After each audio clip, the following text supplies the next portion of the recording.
ఓవైపు ఎండాకాలం వేడి, మరోవైపు రాజకీయాల వేడి ఏపీలో రగులుకుంటుంది. అధికార టీడీపీకి ఇప్పటికే చాలామంది నేతలు షాక్ ఇచ్చారు. టీడీపీలోని ముఖ్య నేతలంతా వైసీపీలో చేరారు. ఏపీ ప్రజలంతా జగన్కు అనుకూలంగా ఉన్నారు.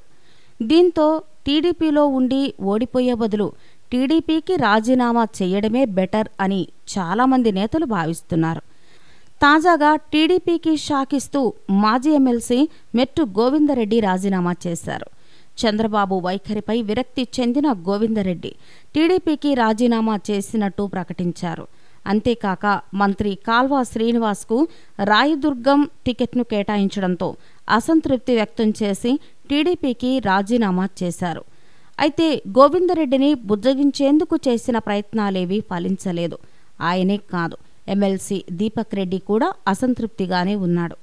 చూద్దాం మరి, గోవిందరెడ్డి వైసీపీలో చేరుతారా లేక ఇండిపెండెంట్గా పోటీ చేస్తారా? ఈ వీడియో కనుక మీకు నచ్చినట్లయితే లైక్ చేయండి, షేర్ చేయండి. ఇలాంటి లేటెస్ట్ వీడియోస్ కోసం మా ఛానల్ని సబ్స్క్రైబ్ చేసుకోండి.